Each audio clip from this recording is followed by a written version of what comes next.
What up and welcome to another Mograph Mocast. I'm Dave. And I'm Matt, and joining us today is the super talented Mr. Calder Moore. Hey, guys. And Mograph is a supplement to our site, mograph.com, which is a motion graphics tutorial site with tutorials, plugins, podcasts, and other Mograph stuff.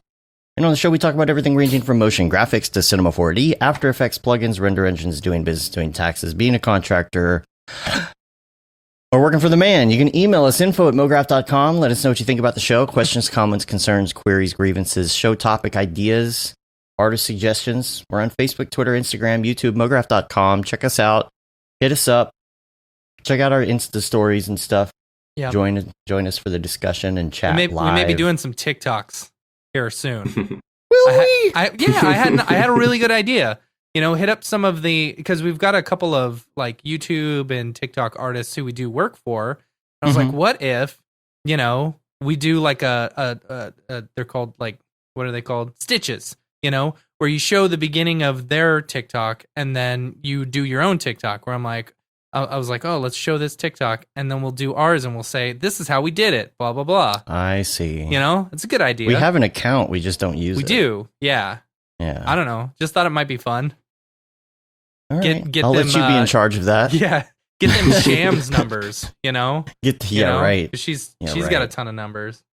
Yeah. But she puts herself on camera first, and I think that she helps. does. And she goes, this is what I do. You know? This is what I do. And then she does the thing. Right. Yeah, and she's super talented too, so it's like, you know, she gets a lot of followers. I don't think if you put yourself on camera first, that's you'll true. get as many followers. That's true. That's the thing. Yeah. Gotta show the talent first before you show, you know, your what's face behind the talent. Yeah, nobody wants to see your talent. No.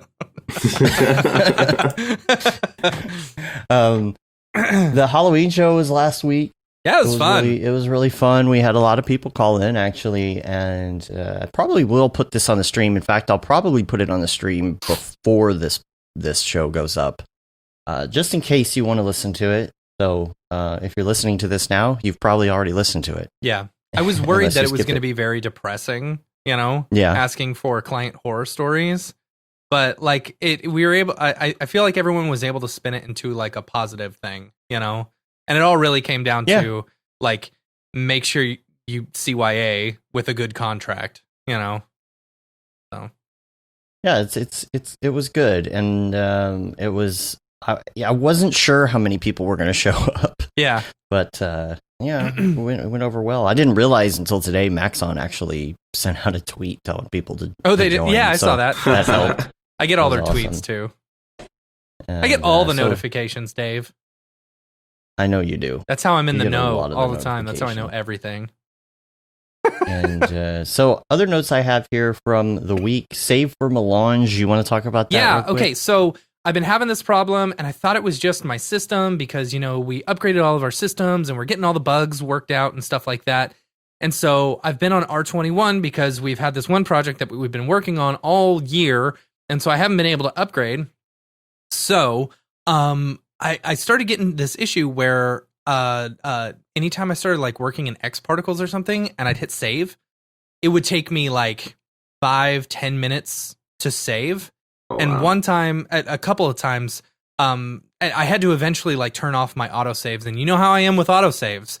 Like, I don't save my projects. I rely very heavily on the autosave. So I was very nervous. And so because the autosaves would just kill me, it would take forever. What ended up happening, and I'm pretty sure we figured this out. So I got on the X Particles Slack channel, in our Slack channel, and I was like, does anyone know what's going on? Because I finally was able to figure it out as X Particles, because it was weird when I would turn off all my X Particles systems, it would save like that. It was like done.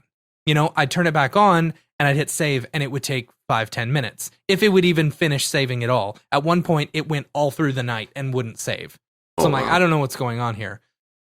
So I ended up killing, like just deleting all my preferences and letting them rebuild, you know? And so it started, that was John Bosley's suggestion in the chat. So I was like, okay, cool. And that actually worked. Like everything was saving so fast. Well, Teddy Gage in the chat also mentioned if I had save project assets for Melange, because we had gone through and done the Unreal course with Jonathan Winbush. You know, I was beta testing it, and that's what he says you have to have clicked on whenever you're exporting out for Unreal. So I had that clicked on. So apparently what I guess it was doing was saving all of those particle assets as well for the entire project. Yeah. You know, and since it was such a heavy scene, I was doing like liquid sims and, you know, foam and stuff like that. It was just so heavy and it wasn't saving. So when I killed the prefs, it reset it to unclick save project for melange. That makes sense. For those who have gone through the course or are using Unreal in their workflow and stuff, be aware that when you're using X particles or something like that, if you've got that checked on, it's going to take a while to save. And I believe that one of the questions that may have actually come up during beta testing was about R23. I might be wrong about this, but I think Save for Melange is not in R23. It's not called Save for Melange. I think it's called something else. I think 22 and 23, it's called Save for Cineware. So when you it went may to still 23, do it worked I fine. don't know. When I But that's opened it why up in it 23, worked. but like that was literally the first time I had opened up 23. You know, But that's I why didn't it have worked. that. Yeah, that's why it worked. I opened it up in Yeah. 23 and everything was fine. But I'm like, I don't know. I can't work in 23. I've been working in 21. Not that I can't, but I shouldn't, because in the middle of a client project that you've been working on for a Right. year, you don't really want to upgrade your software. Right. So if that's just a you know, Just a little pointer. bug You're that I having figured issue. out. So yeah. Now project Yeah, level see? settings save for Cineware according to Rick. Thanks, Rick. Yeah. There you Thanks, go. Rick. Right there. Direct line of communication. There you go. Yep. That's awesome. And what else is in the week review here? We've got, I just wanted to mention the weekly calendar that I've been doing rather than, I had mentioned instead of, I mean, I still use a to-do list, but instead of just going through that to-do list day to day, I actually try and block out what I'm going to do because it gives me a better idea and I don't up my expectations. And I did find of course, you know, these tweets come across in like Reddit and you don't know where they actually come from, but I saw a quote and that was from a tweet last week and it said, "All of my plans for the future involve me waking up tomorrow with a sudden sense of discipline and adherence to routine that I have never displayed even once in my life." Once in my life, yeah. Yeah. And it's like every day you're like, I'm going to do 5,000 things tomorrow because tomorrow is suddenly going to be different, you know? So I'm going to work out tomorrow. Tomorrow is when I start losing weight. Right. Yeah. It's something where I have been more aware of how long things take me whenever I block it out into hours like that. It's like, take your to-do list, take the major things, not the little itty bitty things, but take the major things you got to do. Anything that takes more than an hour and block it out. Just block it out and look at that weekly view instead of the monthly view. And you're really gonna have a better understanding if you're the type of person that is having trouble with that, of course. But it's helping me. I really feel like I have a better handle on my week. And even putting in things like allowing time for like the personal stuff, going to work out and all that, and really thinking, okay, oh, it only takes me an hour to work out. Okay, well, I'm not going to block an hour. I'm going to block 2 hours. Right. Yeah, exactly. Because you got to stop what you're doing. You got to wrap up. You're a little late. You get off a phone call. You got to find your shoes. You got to, you come back. You got to take a shower. It's not going to take you an hour. It's going to take you 2 hours. So, I tried laying out my week. I actually tried laying out my every single day, you know, by like breaking it down what I need to do every single day. And that just became annoying because I'd get the notifications on my phone saying, it's time to do this. It's time to do this. It's time to do this. And I'm like, I'm only half I know done. It's time to take my kids to school. I know that. Yeah. And then your dog bothers you to go for a pee. Yeah, right? Right. Suddenly that's not on the calendar. Yeah. Suddenly it's one of those days where they have to go like every hour. It's like, oh my God. Yeah. No, I think it's cool to be able to adjust it on the fly. And if you don't get to something, it's fine. You shouldn't feel bad about it. You just push it down. And what's cool is it's like, all right, I didn't get to that. How important is it? Should I push it a couple days? And you take that block and you just drag it down the calendar. And then you're good. And Yeah. there's, I don't know, there's something that feels good about it. And I actually go back and I'll change it in the past. Mhm. Like if there's something that I finished, but it took me longer or shorter, I'll actually change it on the calendar just to have a record of, okay, that actually took me 5 hours, not 1 hour. Right. So it's like, oh, next time you got to post and build the newsletter and send it out. Right. It's like, Don't book oh, that only only an take hour. me an hour. Yeah. Yeah. It's like that actually takes like 4 hours because when I post a newsletter, I get on there and then I'm like, oh, well, we have to have the art for that thing, the show art for that one because we want to put that in there. Well, let me build that. Oh, well, I got to email somebody and get a headshot and then put it in there. And so then it becomes like, okay, this is like a 5 hour process. It's not a 1 hour process. Right. And so it's super helpful. I'd like to get other people's ideas and thoughts on that as well. But also crypto art, man, the freaking crypto art. Calder, have you heard about the crypto art I stuff? have not. Okay. So people, how do we explain it? Even? Okay, okay. So we had a really good conversation with people during the live stream stuff when we were like testing everything. Oh no, it was one of the nights after the whole live streaming. You know, the Maxon group and all of us got on chat, and so we were talking to Mike about this because he just put up like 3 pieces of art for sale under crypto art, right? So it's like, and we're like, dude, explain this to me because it doesn't make sense to me at all. You know, so what he's doing, what this is, because, and we had a big conversation about it in the Slack channel as well. So I know there's a lot of interest around it. So the way I see it is, you're selling a piece of digital art, right? You're selling basically your video, saying, I am selling this video. Beeple is selling this video, and it comes with a crypto whatever, a crypto coin or it's whatever. Crypto signed. Right. Okay. It is basically a certificate Digital, of authenticity that you have purchased this video, right? It's like a piece of art. You know, you need to have a certificate of authenticity before anyone will value it at anything, right? Right. So you are able to purchase a digital piece of art with the crypto certificate of authenticity, which is kind of neat, you know. But so when you put it in that perspective, to me, it makes a lot of sense. And I can see how people will be willing to sell their stuff, you know, because then you can resell it as well. So he sold 3 pieces of art.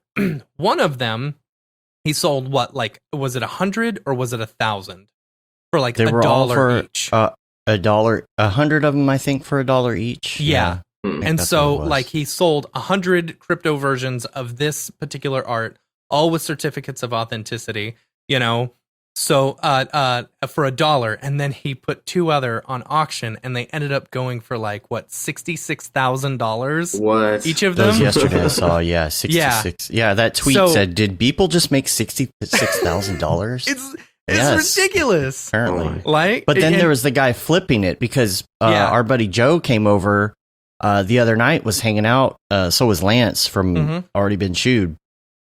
And we were hanging out in the backyard and chatting it up. And Joe's like, dude, look at this tweet. Like, this dude just took like 3 different pieces of art of Beeple's and like flipped them. And I don't know, he made like $3,000 profit in 2 hours. Yeah. Flipping them. I think someone bought one of the $1 ones. Yeah. And then immediately Flipped went them. back and resold it. You know? Yeah. $66,666. There you go. That's crazy. And so a couple hours later, I actually got a text from Mike, and he was like, "Dude, this dude is like flipping, it's like flipping this art." And I'm like, "Dang, dude! Like, I can't." Like, I was talking to him. I'm like, "I cannot wait to talk about this." He's gonna be on the show in 2 weeks, so we're gonna have a pretty good conversation. Oh, about He'll be rolling crypto up in art. like gold chains, right? Yeah. Oh man, that'd be so funny. He just needs to just purposely like deck himself out, like just buy some fake gold jewelry and a pimp hat or something, and just like just do like a pimp hat and like a fake background, you know, make it look like he's at a giant mansion. There's a So rolling in the crypto thing art with this dough. crypto art, though, the way I understand it is Beeple still retains the rights to all of his work. Oh yeah. You know, Mhm. he's just selling a digital version Print. of his, Yeah. like a digital print or whatever. Which means, Yeah. if I understand this correctly, so if I go and buy a piece of art, right? Yeah. I can put it on display at like an art gallery, or an art gallery can pay me to put it on display. Mhm. You know, Mhm. so I'm curious if someone could be like, okay, I bought this piece of art, you know, this digital art. Can I put it on display at like, you know, Dallas Museum of Arts or something, and they can pay them to do that? You know what I'm saying? Virtually. So like you give them the rights. You give a website the rights to use the art for like a month or something. Yeah, I don't know. Like, but then do you have to give away that crypto coin to them or whatever? Well, you can't give them the key because that ruins the whole thing. They can't have the key. Yeah, I don't know. Secret. So the thing is, and I was like, well, what's going to stop you from someone just making a copy of the video? And it's like, it doesn't matter. The video's nothing. It's the coin that's, it's the crypto coin that's most important. Yeah, with that's it. signature. Because without that certificate of authenticity, it just says someone took that video, made a copy of it. It's no big deal. It's this one specific one was sold by Beeple, and that's what it says. This one was sold. And I think it's fantastic. I think it's great because the more that he, sells his art for an exorbitant amount of money means all the Beeple original signed prints that I have where he drew penises on them and stuff are worth that much more money, Yeah. I just need to get those certificate of authenticity. I need that. Those are IRL prints, though. Those are IRL prints, yes. Well, you gotta, I don't know. Here's the thing. I can't do this. Someone like me can't do this because most of the stuff that I've ever created that I'm actually proud of is client works. Right. Okay? I don't sit there doing renders. I don't have anything to throw at the there's an application process to sell your stuff. Mm-hmm. You've got to do an introductory video, talk about who you are, submit all your art. They've got to go through and curate. And apparently right now, like, they're just backed up. All these sites, it's like everybody's trying to submit. Yeah. So, everybody's trying to jump on the train. So what's going to happen, though, is this is the start of it. It's going to be a big fad. I'm not saying it's going away, but like you're going to have the big players. They're going to make their money. Mm-hmm. It's going to happen, but this isn't. Don't think that everybody in the world is going to make $66,000. No. It's gonna even out. People are going to be making like $5-10 a piece. Yeah, if someone randomly makes a piece of art, an actual painting, and tries to sell it at Sotheby's or whatever, they're not going to make any money, Right. It's like, if you have, you've got to have that name recognition that comes along with selling a piece of digital art. It's basically just like buying and selling fine art, Yeah, exactly. Or it's OnlyFans for Mograph. Right. Yeah, it's like there are going to be the popular ones that are always going to be there, but if you got the time to devote to it and you have the library and you're going to like full on like just push your crypto art, you could probably make some money.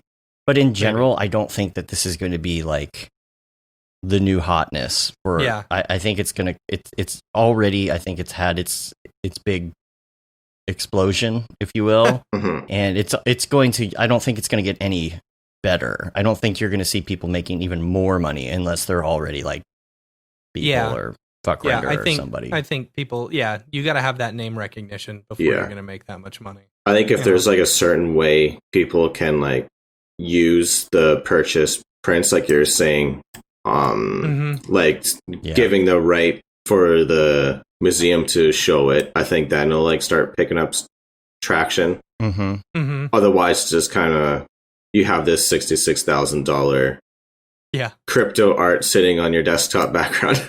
Right. Yeah.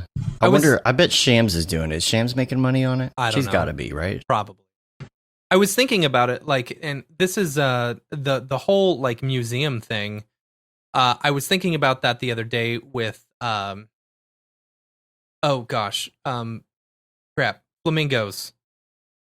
You know who I'm talking about? Shapiro. Yeah. Gavin Shapiro. Gosh. Yeah. I'm telling you, I'm not seeing all these people, so I'm forgetting everyone's name. But Gavin, he was selling that zoetrope, that big ass 6-foot radius, zoetrope or whatever. And I was like, that would be perfect. You purchase it for like $750 or whatever that it was priced at.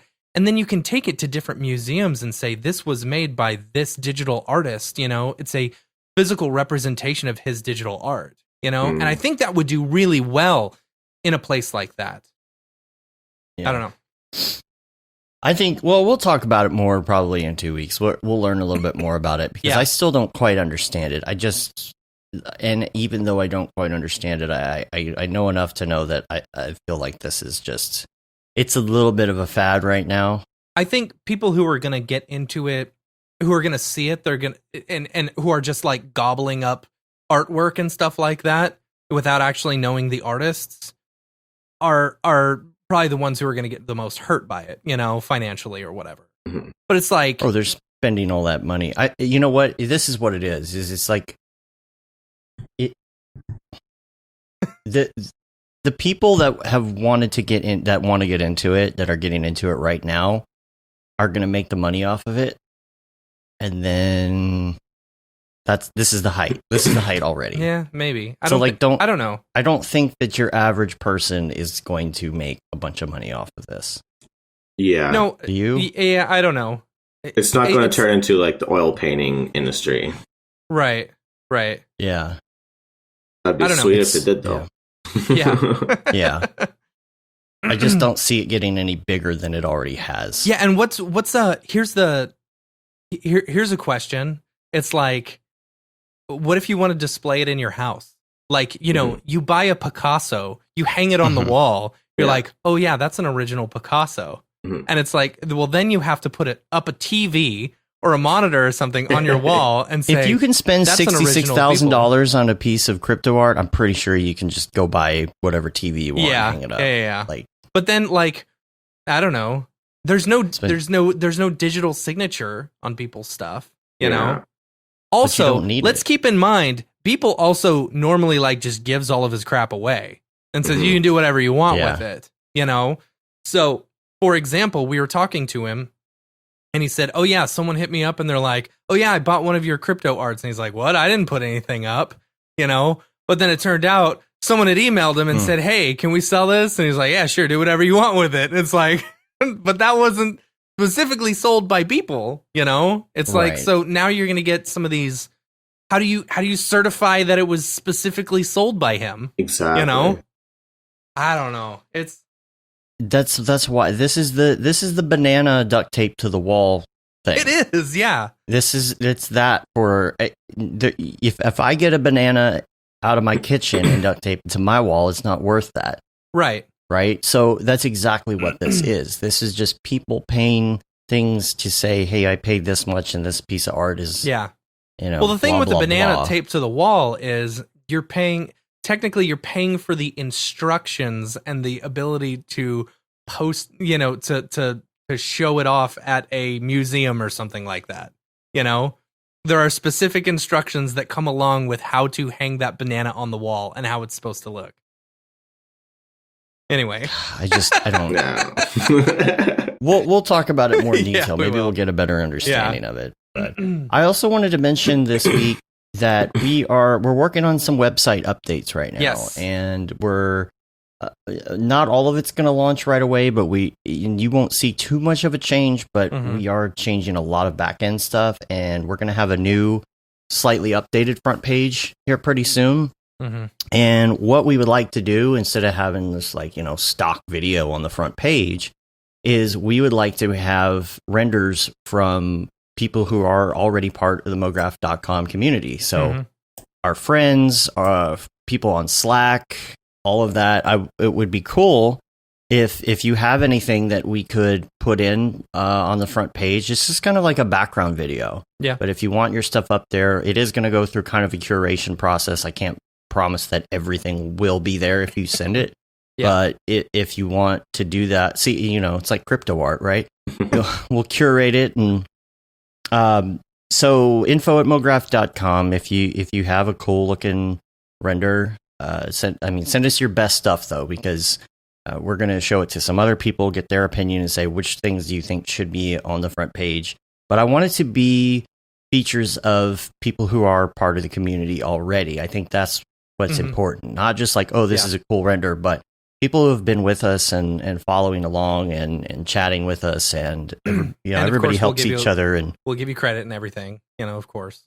Right. There'll be the little name on it at the bottom or whatever. We can do an @ something or a web address or whatever. But yeah, send us stuff that you would like to see in there, especially like patterny stuff, like patterny. Some nice crochet, whatever, Yeah. Just that kind of daily looking stuff works really well for what we're doing. So if anybody wants to send stuff and just kind of have it up there in the background, we're just gonna have like a loop that plays, and we might even do a thing where we do a couple different variations and they switch out and whatnot, so there's a little variety. So send it over to us. And then also we've got an article behind the screens of feature films. If you want to check that out on mograph.com/news, we've got an article on Jace Hansen and all the awesome effects stuff he does with his all his FUI stuff.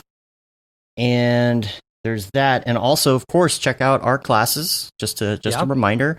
There's the Creating the Unreal with Jonathan Winbush.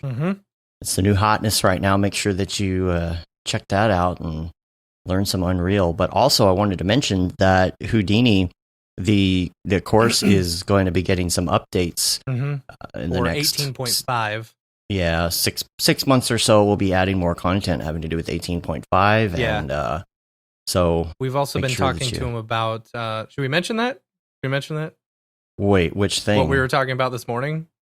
I don't remember what we were talking about this morning. Okay. Anyway, he's also been talking about adding some of the Octane workflows as well in Houdini. Oh yeah, we can talk about that. Yeah, there's just going to be more content in general, and that's the whole thing about these classes is that if this stuff updates, software updates and whatnot, you get those updates in there. And if you've got questions, especially about new 18.5 features, and he puts it in there, you can pick his brain on that, and he gets back to you very quick. That's the best thing.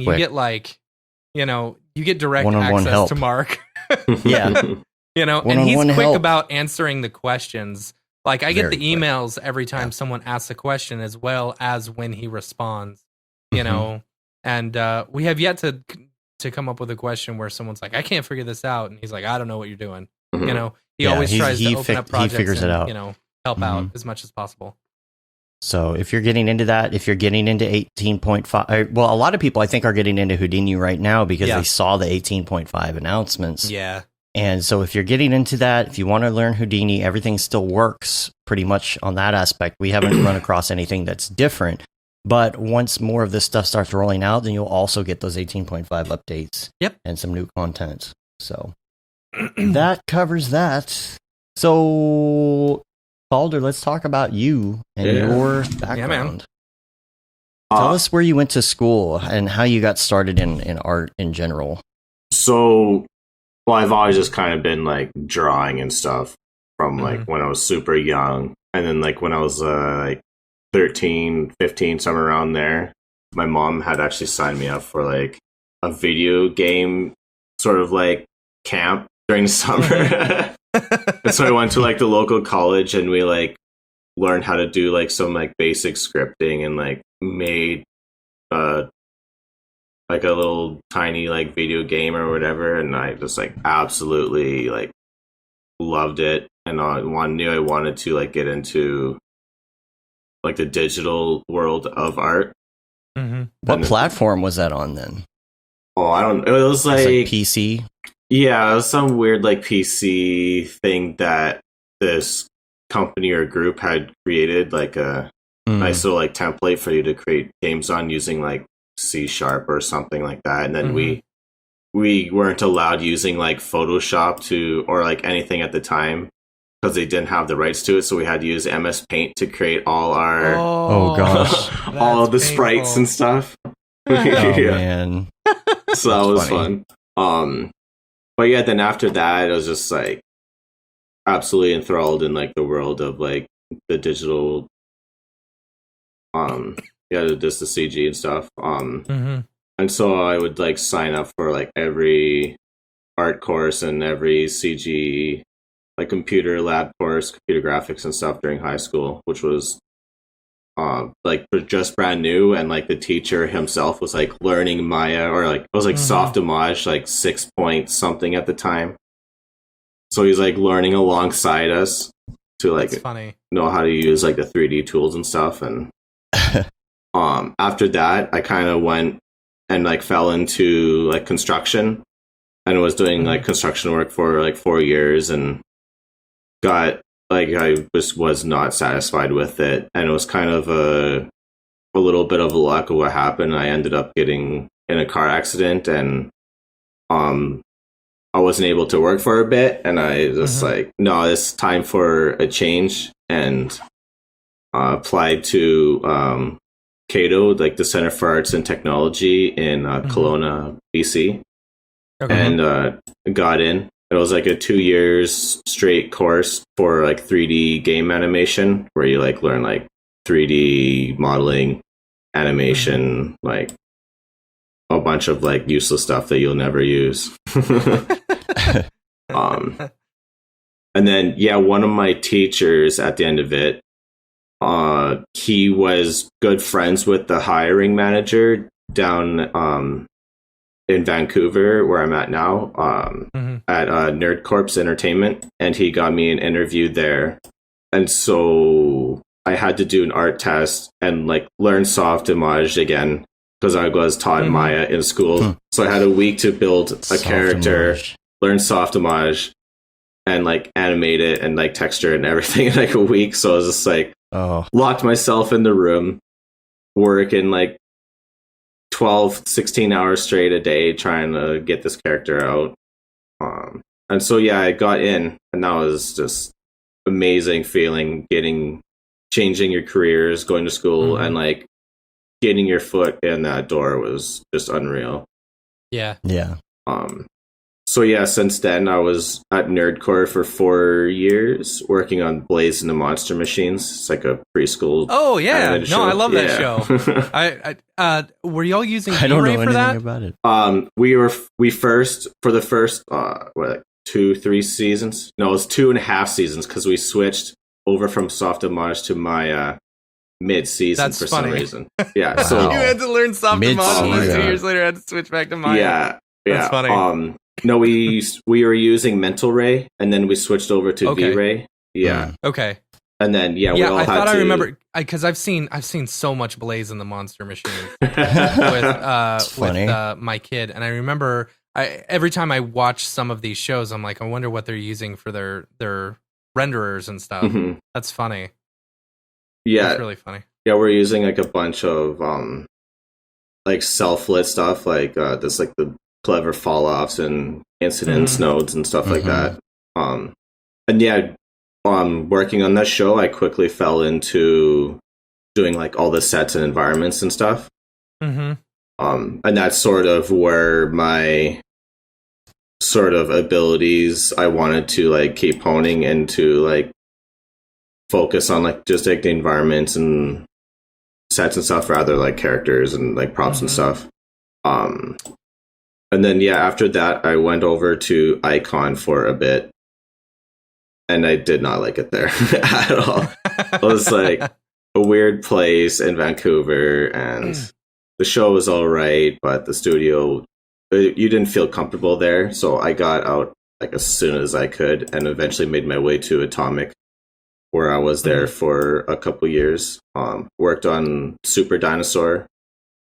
Cool. I don't know that one. It's like the writers of like the Walking Dead comic or whatever, like created like this like sci-fi sort of like dinosaurs that can talk, and they have like all this like mech stuff strapped to them, and Okay. so I was like, Go ahead. I've got a like a cartoon or not cartoon, but I don't know what you call it. Kids show 3D kids show question. Mm-hmm. I'm not sure about the one you were working on because I never actually saw that. I know Matt knows it pretty well apparently, but just like in general, those kind of shows always feel like they have this incredibly evenly lit, no shadows, like this. You know the look I'm talking about, right? Yeah, it's all Mickey super Mouse soft. Clubhouse. Yeah. Yeah, but it's just like there's just so much light. It looks different than a lot of things. How is that achieved? That whole broad look. What is the general lighting scenario for a show like that? Mm-hmm. I'm actually not too sure about what they do for the lighting. A lot of times we like split it up into like just modelers, like just textures, shading artists, and then like just a lighting artist and stuff, and then comp. Yeah, I'm not too it's sure. It's just so evenly lit. Like, yeah, are they just putting like a giant dome light and calling it a day, or you know? Earlier, I think it was more like everything was like self lit, and then we'll use just like a distant light to add shadows and a bit of like a directional highlight onto it, and comp or whatever. And then afterwards, it just gets a little bit more complex light rig, I think, where you have like a few lights aiming at a scene, and then complement it with a HDRI sphere. So it's just like slightly luminant textures then? Yeah. A lot of those shows, everything's kind of self-lit. Yeah. How many people how many artists are working on a show like that at a time? So for the shows I was on, I was actually pretty consistent. For like the animator group, there's like always like 100 of animators, 80, 50, like quite a bit for like to get all these episodes out, because usually the blocks episodes are like 24 like 22-minute episodes or 50 like 10-minute episodes, and they'll usually like break up into like groups of like 10 or whatever with like a director for each like squad. They usually like switch up everybody per episode. For the asset creation team, there's usually like 10 or so modelers, and then the same amount for the texture shading. And then with the texture shading, they'll usually like break it up like 5 and 5, where people will just focus on textures and people will just focus on the shading itself, which is kind of a new pipeline that they're kind of bringing into animation. I feel like it's not the best workflow for the amount of output that we have to do for this kind of thing. Whereas like in film, if you're able to like actually focus more than like one day on an entire asset, so you can actually like focus and just like really dial in like the texture portion of it, and then have like just like beast mode shading artists to like dial in like the actual like shaders and stuff. What's the general turnaround for one episode then? It's by the time we're like in mid-season, like the first few episodes are always just like an absolute like shit show, and you can never we're always like 3 months behind, 2 months behind. It's like no matter what. But I think it's usually like a month, maybe a month and a half per like episode for all the unique assets in it. Because I'm sure you're bouncing around. You got multiple things going on at once. But I was just curious. You know? How does a person? Gosh, I can't even imagine. Like that to me just blows my mind. Working in a room full of like 80 to 100 other artists, you know, and how do you set yourself apart from everyone else? You know, do you set yourself? Yeah, I mean, it's like, and how. It's probably my fault for only working in small studios where I was like a 1 or 2 person team, you know. But it's like I can't imagine working on that kind of scale where it's like, and you've got one director handling like 10 people at a time. How do you divvy up who takes whom, and you know who goes on what team, and I don't know. It sounds like so much, you know. At Atomic, they actually have like a guy solely just like dedicated to managing the like asset department and like the people in it, where they go, and like who's performing well based on like, are they getting stuff done? Does the stuff actually like excel in what they're doing, or is it like just like minimum to pass in the show? Right.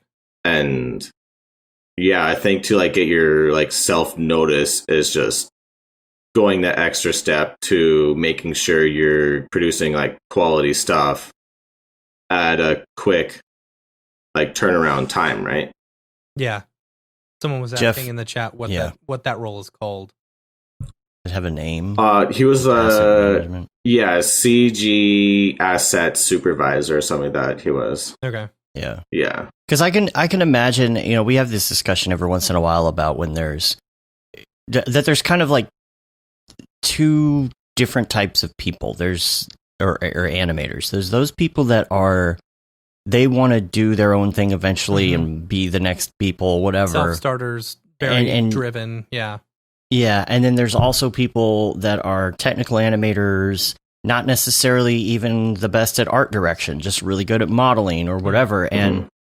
And there are people in some of those roles who are perfectly content having those roles, which is fine. You can make a good living doing that. Yeah. And you can have a steady paycheck and health insurance and all that kind of stuff. But the question remains, in that role, do you sometimes feel like a cog in a machine rather than the individual? Yeah, entirely. In the animation industry, being in that room of 100 people, you're definitely a cog in the wheel.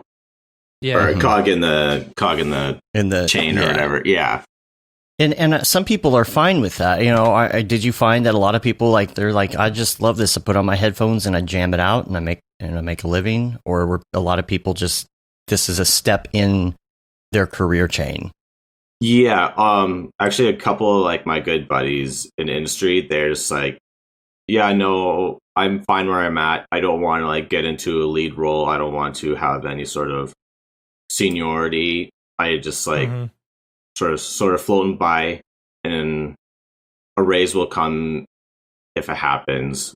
And if I go to some like other new studio around here, because there's like 4 or 5 or 6 studios now, you just like ask for more money then to like get your like compensation that way.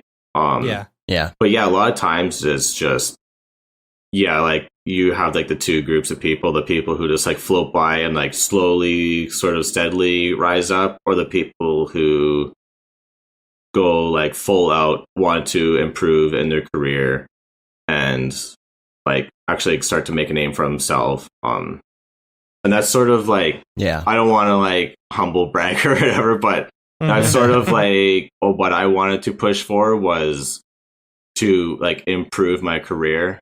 And so that's why I just have like so much personal art like on my portfolio as well. Like, it's beautiful work too. It's absolutely gorgeous. And I will say, like, going through your work, seeing everything, you see such a wide variety of different things that you're capable of.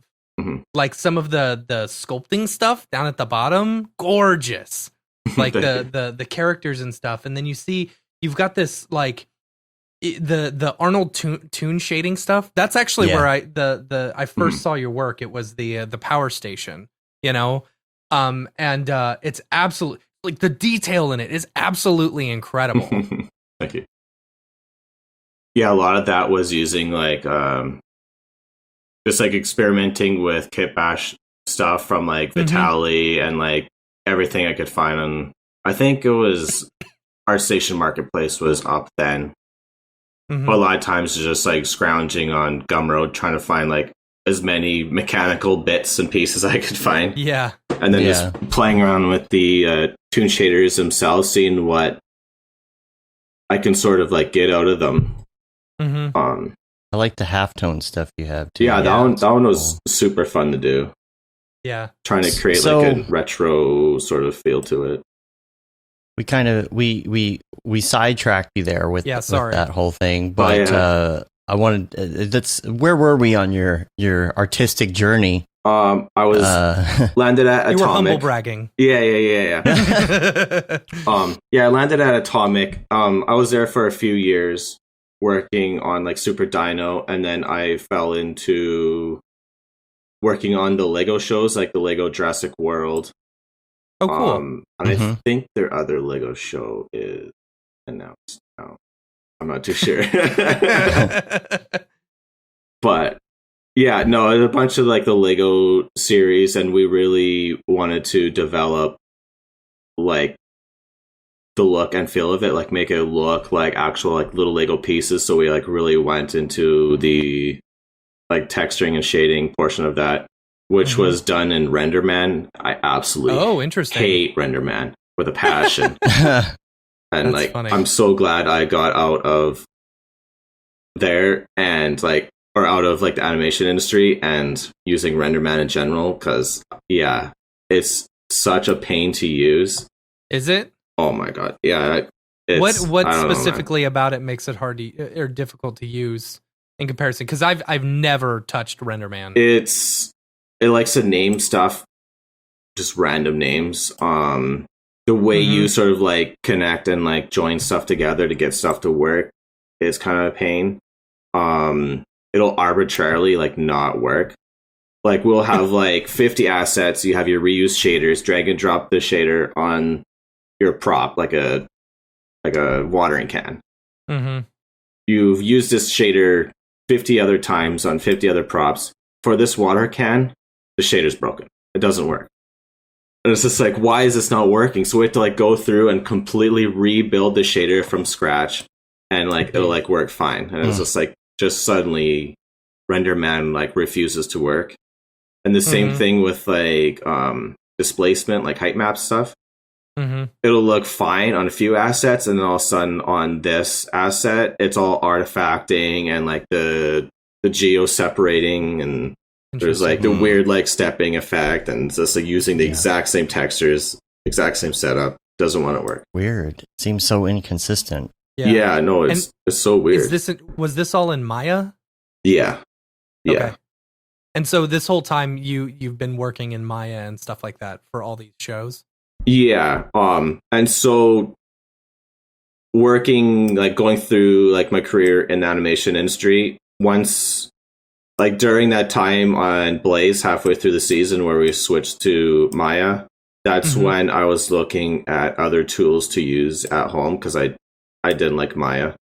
After going back to Softimage and just like seeing like a tool dedicated to like shading modeling artists, going to Maya felt there was like a big disconnect, and you really had to guide the program to be like a useful tool for you. So I don't know, I just didn't quite like how it was like laid out and working. So that's when I discovered Cinema 4D and Octane, actually, I think at the time.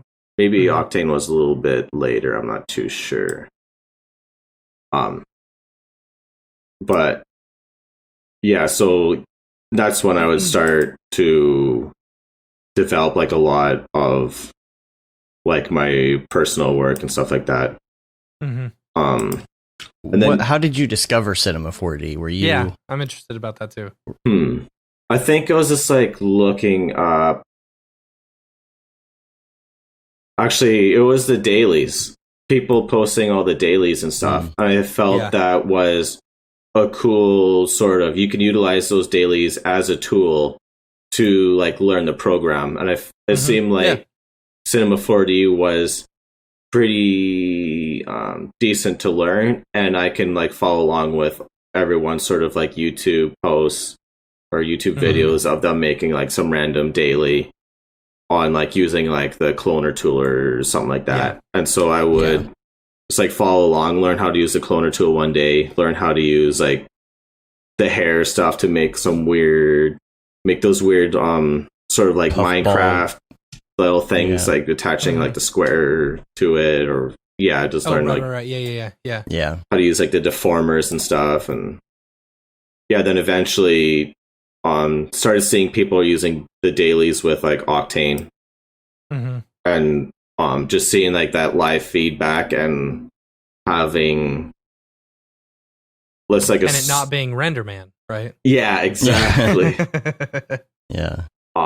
Yeah, so I dove into Octane and absolutely loved using it and like its scatter system and stuff like that. And I've always wanted to develop like realistic landscapes and stuff because I've been like focusing on landscapes, and up until then it was more trying to kind of like half-ass it using like V-Ray and stuff like that, but it was not getting me the results I wanted without like doing like a huge deep dive into it to figure out like, okay, so you have to do like all these technical setups to get your tree like the shine on the leaves to look properly or something like that. Yeah.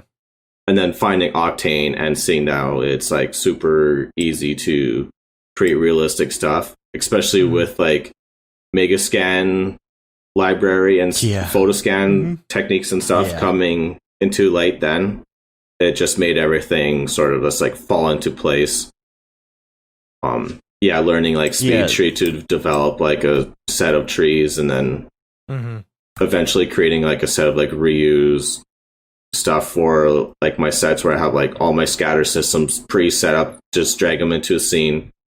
Vertex paint where I want bushes to go, vertex paint where I want the trees to go, and all I do is have to focus on the composition. Did you find the because I went from V-Ray to Octane as well. Did you find that after being in V-Ray and Mental Ray and RenderMan and stuff, did you find that the workflow was like very different? Yeah, quite a bit actually. But it wasn't like you felt like consumed by it different. Like, I don't know how I'm like going to learn this tool. Like, you can see like this is how a render engine can be used, like, or it can be for people to use. Like, it's super laid out, simple, and it's like ready to go out of the box kind of thing. Yeah. Whereas like a lot I feel like those like offline render engines, you need a lot of backend in place to create a lot of like the more achievable, or I'm not sure how to like a lot more like impressive stuff. Octane out of the box is so good for landscaping stuff. Just you can put together a landscape in a matter of minutes. You can get to somewhere, it's so quick. Yeah, exactly. Like some of my like nature scenes is just like one evening and I'll have like a finished like full piece and it looks like absolutely amazing, and it's like let Octane render it out at like 16K samples overnight. Come back in the morning, still slightly rendering, but it's already crisp and clean, and then just like do some Photoshop adjustments and you're done. And you've got some Octane stuff up on your ArtStation. I don't know if you want to talk about these, like creating rivers, environment creation, and creating cliffs, and it's all Octane and Cinema 4D. So what is in these packs here? Or what would you call them? Are they packs? Are they? So what would you call them? So I've been always like bugged about like my process for like since I've been creating like the realistic environments, and I always have been like difficult to find time to create like a solid tutorial because I wanted to show like my entire process. And so that's when I like took a week off to go to GDC, but then COVID happened, and so I was like, I'm just going to take these 9 days to develop like the course that people have been asking for all this time. And so that's when the environment creation course came about. The $75 course. And so I wanted to show like just everything in my process, from like how I set up my composition for the scene, like what sort of workflows I do to establish like creating like the plants for mega scans, going through setting up like trees to be like have a bunch of procedural stuff happening on them. So if they're like leafy trees, you can use like the dirt shader to create like just like a 1-in-1 slider or a 0-to-1 slider for like, oh, you want your tree to be more fall, have your slider to the left. You want it to be nice and summery, create it green, or slide to the right. And then I just go through my entire process of like creating an entire like fully fledged landscape.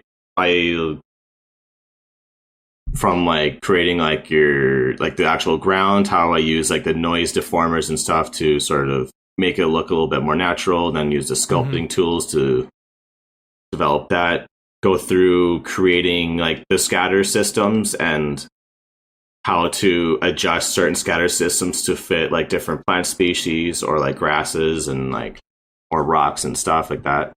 And then go through how I use like the fog and lighting and just like how I refine my composition down into like a final scene. And then take it into Photoshop and show some of like the painterly sort of paint over techniques I use to break up that 3D render feel that you can't avoid. And then just during all that, just trying to jam in as much information and tips and tricks as I can into the course. And so with the other two courses, the creating rivers and the creating cliffs, I wanted to create them as sort of like add-ons that you can sort of like add DLC, on to. Like, right? Exactly. And so they'll use like a lot of the same techniques as the big course. I just sort of like focus on different and new techniques within these. Like for the cliff ones, I show how to create like a nice natural looking like cliffside. And then like the river one, we go and develop like river shader and like using like the cloner tools to create like the falling leaves effects and how to use like the vertex mapping to create like wet areas along the banks and everything like that. Like in this one that we have up right here, you've got, I mean, there's so much here. Is this all from Megascans or do you have other libraries and yes. How do you place all this stuff? It seems like a lot of stuff to place. So for like my general library of assets, I use Megascans for basically all the 3D elements, like the dead branches, the dead logs, driftwood, the rocks.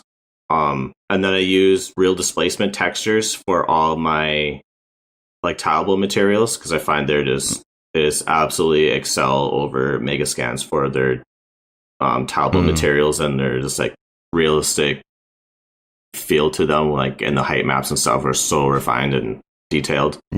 And then using like speed tree for the trees, except in this scene I think they're like the Alter 49 tree pack from Gumroad, so it was like $5 for like a pretty decent set of like pine trees.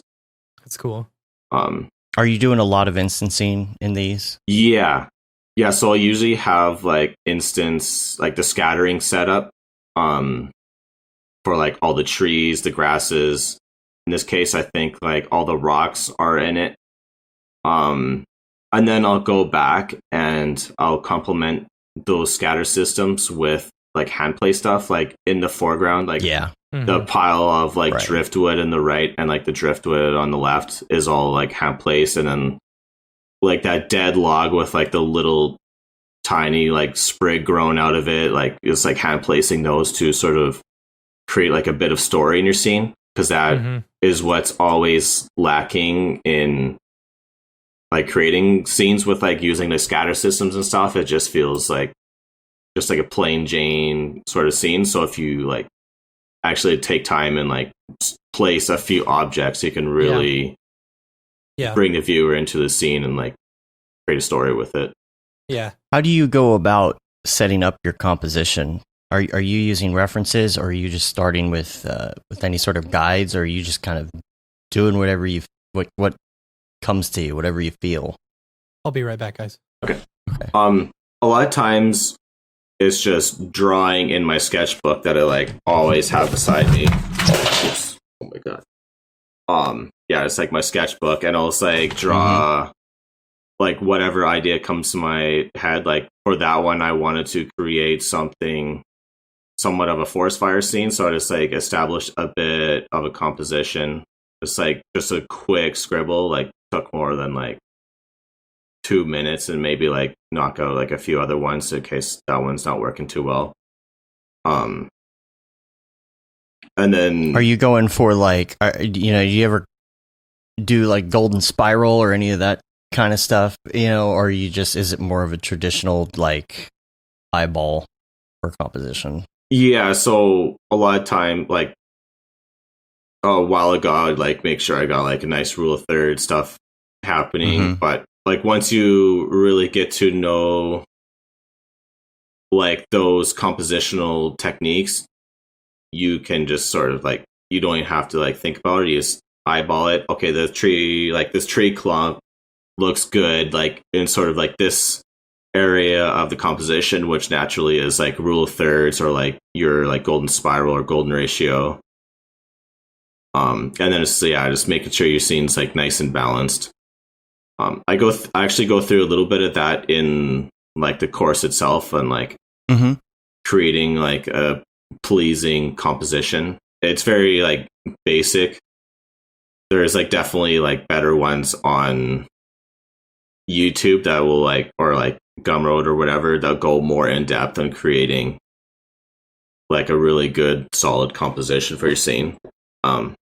But yeah, once I get like a solid composition down, I'll just go into like cinema, establish my ground, and figure out like my camera angle pretty much like right away. And then it's just after that, it's just slow adjustments of the camera as I build up the terrain itself, figuring out the FOV and stuff like that. I don't have the name of this. Jungle River, this piece here, in case anybody is listening and wants to find this one.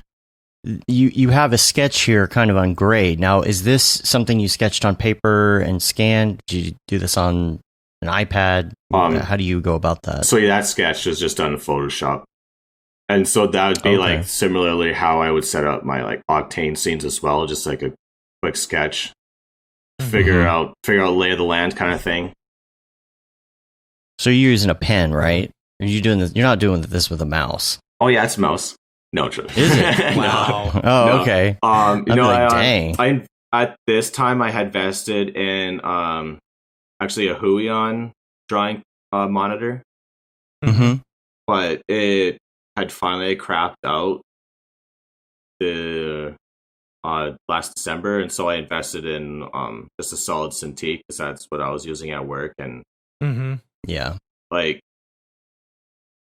for a hobby, the Huion was a solid drawing monitor, but when you're starting to like make money from it, and you're always kind of getting into like these weird sort of bugs, like these drivers would sometimes not work and stuff like that. I just wanted to invest into a tool like the Cintiq that would work pretty much no matter what. And you're liking that now, so oh yeah, absolutely loving it. Yeah, cool.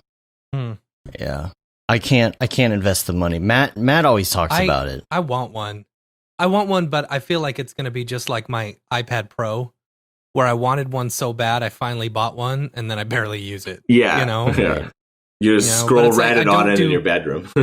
Yeah. See, I don't do enough drawing to like.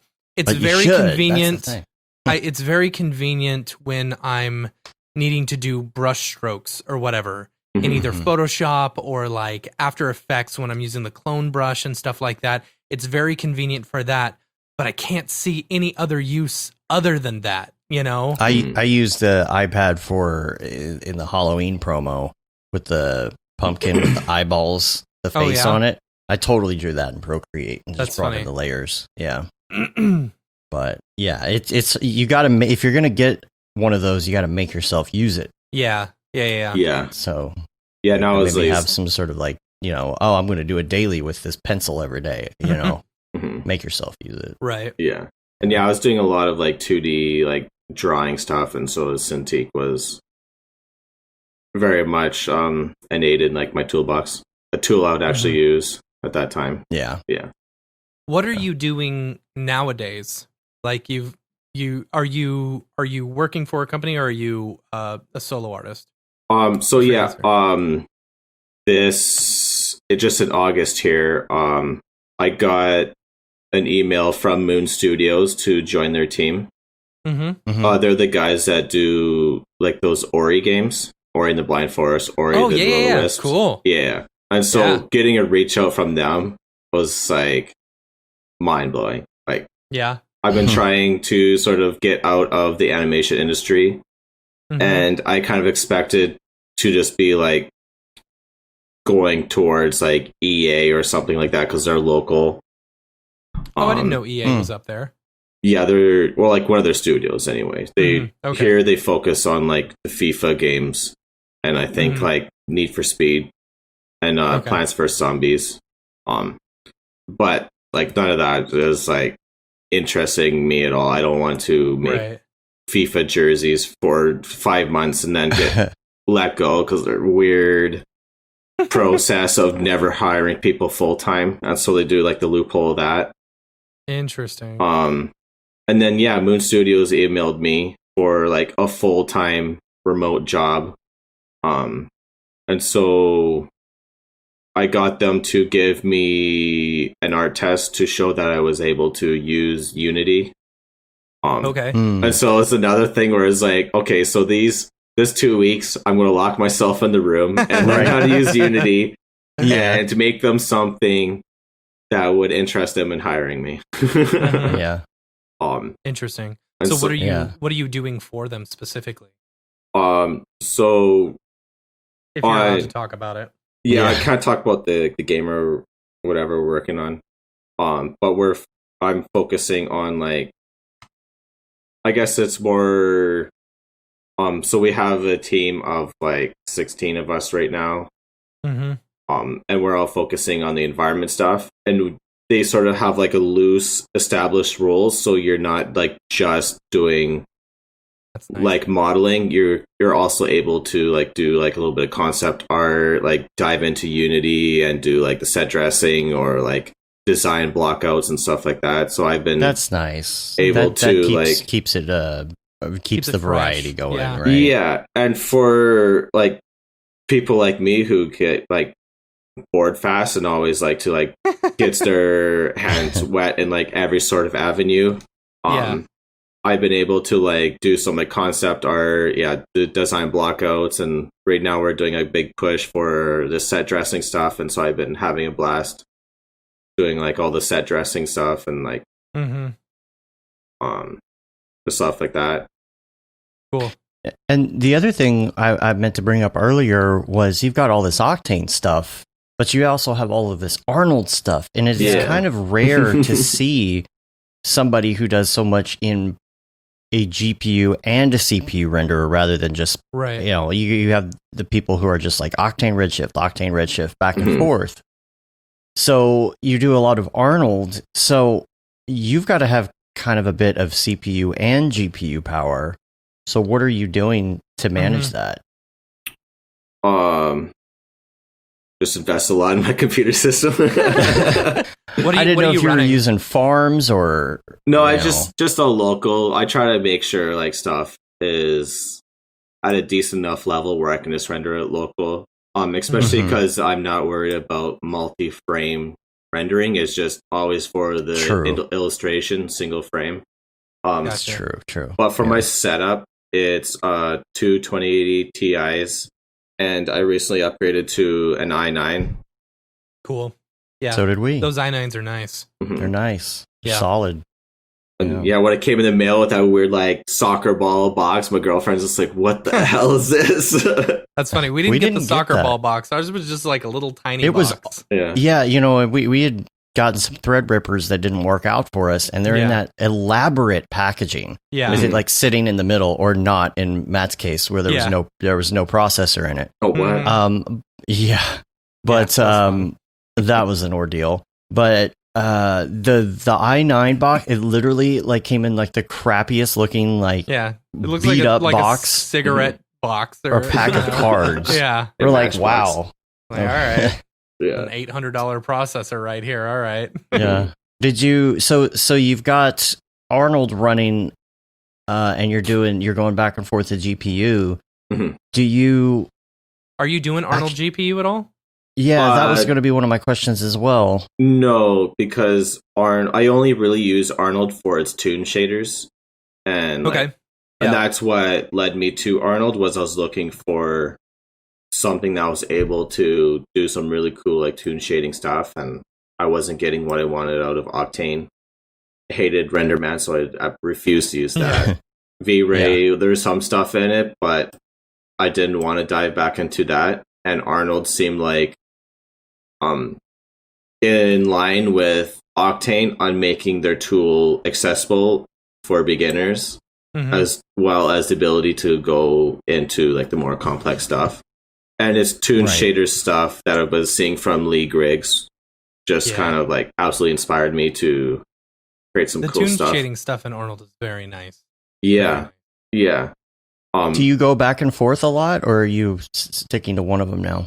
Oh, yeah. No, I always go back and forth. Like, I'll have like this weird like rotation of like, okay, so these 3 weeks, my brain just wants to do like Octane nature environments. And then like I'll get bored of that, and then okay, so now these 2 weeks I'm gonna use like Arnold Tune Shader and make some Tune Shader stuff, and then okay, so these 3 weeks I'm going to go and do some like hand painted Photoshop, just pure 2D stuff. And what would you find like the hardest thing is going back and forth between the two?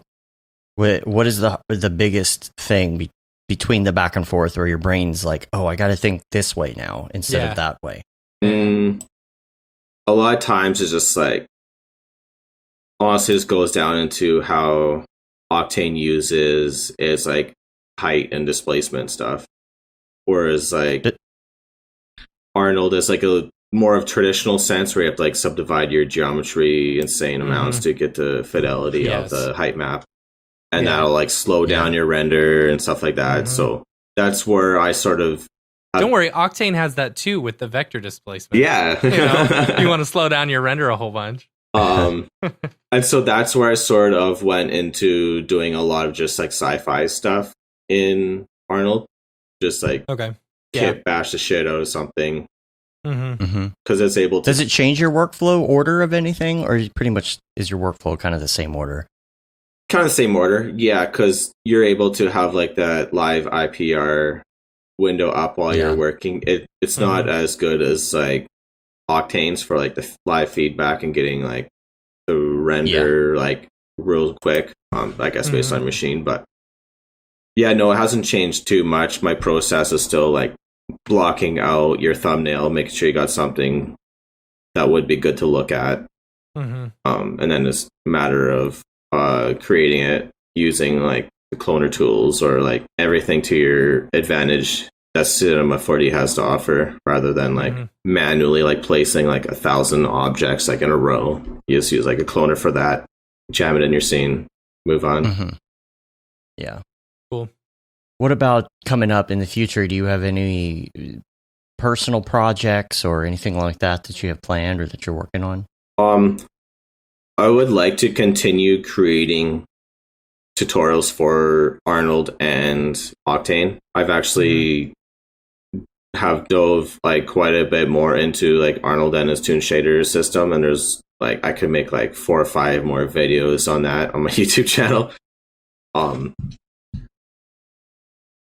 But yeah, no, besides just like wanting to make more stuff for like giving back to the community for like teaching me just so much.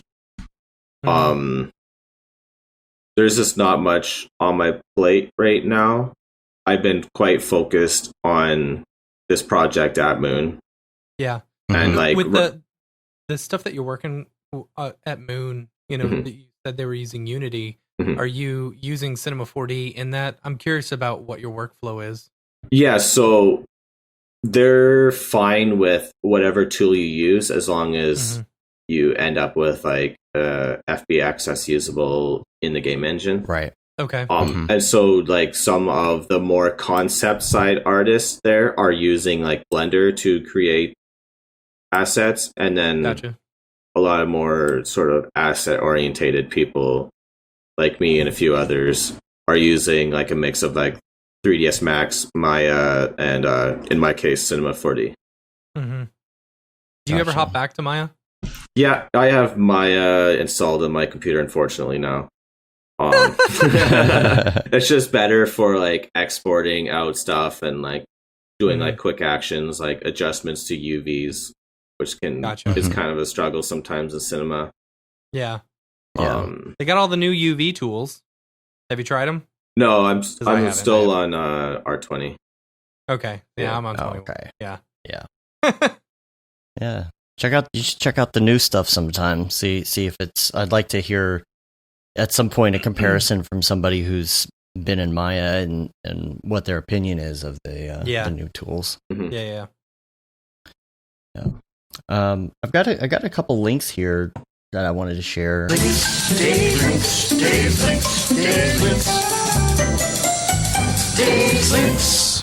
And we'll be posting all of this, and including links to your ArtStation and YouTube and all of that stuff in the show notes.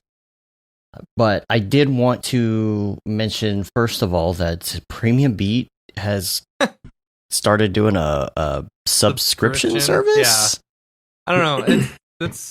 It's weird to me that they would be doing this, but here's the way they laid it out. It's like, okay, you pay for this subscription and you get to download things for $12.99 a month instead, up to 5 for $12.99 each it's instead of each. Which I kind of understand. If you're using it a lot, it makes sense, right? Right. If you're buying at least like 2 things a month, you're saving money there.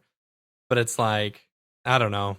That's it's where weird. I go. It's weird to do a subscription that's not just one flat price, and I don't know. For their library. Yeah, because we have Envato Elements, which I enjoy. You know, I don't use it as often, but it's very nice just to have one subscription place. It's like $30 a month where I can just go and search for something. Because you got some of these, you know, lower end projects for the meal projects, you know, right, that you just need something quick, and they're never gonna know you're using a template from After Effects, you know, right?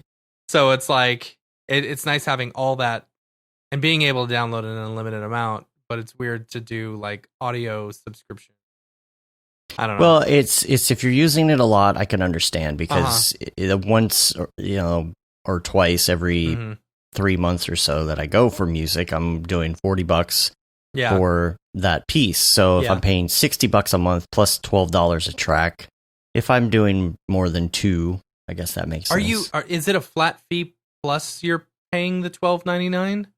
That's what it sounds like. Okay, because I understood it as you do the subscription and you pay $12.99 a month. I don't know. I'll have to look that up, because if it's more, then you've got to pay more money, right? Yeah. Anyway, the other thing I wanted to talk about, this is something that I discovered the other day, and when we were on the line doing the live streams, or actually doing the rehearsals for live streams last week, talking to James Ramirez a little bit about VR stuff. Yeah. He was like, have you seen Studio Cyro? I'm like, yes, I have. I actually bookmarked them. So this is the problem with the Quest 2 as far as Quill is you cannot create in Quill, which sucks, because Quill seems to be the one people are really liking the most in that space, and that's what James uses. And there are actually there's an app on the Quest 2 where you can view, what is it called? It's like the player, something like Quill Player. Quill Presenter. Quill Viewer, Quill Presenter, Theater. whatever That's what it is. Theater. Yeah. So you can watch all of these, and it's really cool because you can go on like a journey and just sit there and look at these beautiful scenes and then click next. They don't have a good system when it comes to bookmarking or any of that, though. That's the problem. If you find a scene that's like totally trippy and awesome and you're like, oh, this is cool, you can't save it. You got to write it down. Right. So I wrote down this one in particular because they do these things called set explorations where you feel like it's a set for something almost, right? Like it has that feel, and they do some really cool things with sprites and pieces just to keep the load time down and the geometry down to fit. But this one in particular is called Soda Island Biomes.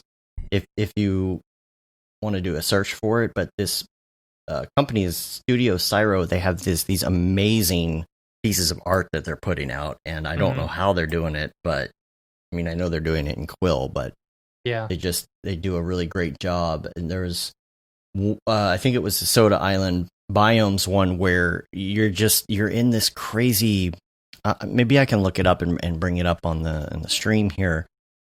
Soda Island, is that right? Yeah. I'm on Soda their Vimeo Island page. I don't see it. Well, I don't know if they even put the videos up. It's like something that you've got to explore inside of Tales from Soda Island, the Multiverse Bakery. Is that it? Oh, they did a Dead Mouse stuff. A Dead Mouse and Mr. Bill. Oh, that's funny. I think I found one photo of it on the internet. And the way that a lot of these work is that you have like... Oh, did you find it? Yeah, it's on there. If you have a scene, you put it into the theater and then you give it like different views, which is fun. So like you can see it from different angles. And I'll bring this one up. This isn't the one I was talking about in particular, but I'll just kind of bring it up so you can see what I'm talking about, how this works.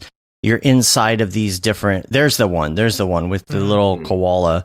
And this one here, that's the soda one, I think. That's so cool. And you can view them from these different angles, and you just sit there and you just take it in. It's not interactive. It's not any of that. It's like sit here and just listen and look and take in the vibe, and then you can click a button. Everything's moving. They do some really cool... No, not that way. No, sorry. You're not moving like the sick kind of moving, but the little pieces are moving. But what they do with things like water and sprites for like foam and things, it's... I don't know, it's great. This is Tales from Soda Island, Chapter 2, The Neon Jungle. So, yeah, I will bookmark that, and I'll put that in the show notes so you can check it out. But I just, chilled out. Yeah.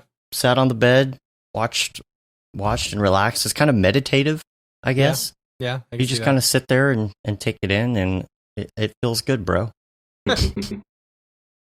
So check that out. And then also I wanted to mention the Haunted Sanctuary show that Sabor made. He did was projection this for his mapping. House? This was his house, right? He did projection mapping on his own house for Halloween. So good. Yeah. I wonder what kind of projectors he used, because that was bright. I want to know, I want to know how he kept them from getting stolen. Because you just stand out there with it. Yeah, I mean, I would love to. Yeah, but you don't want to stand out there all night, do you? I stood out there all night on Halloween. Yeah, but just on Halloween. We built a candy chute.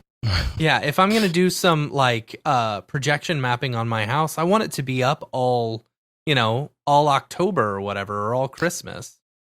Well, I mean, I see what you mean. But yeah, Christmas I could see. You would want that out there every night or whatever. Yeah. But I mean, for something like this, you would probably set it up one night, make sure it's all working, and then after that, you would just put it out on Halloween, and you would just sit there with it.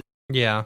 That seems like the best way to go about it. I'll see cool. if I can bring this it's up really here. Cool. But I'm looking at it, and I'm like, I wonder what type of projector. I bet because of the industry and the companies that he's working for, I bet you he had access to some sort of projector, because this isn't your run-of-the-mill computer projector. That is pretty dang bright.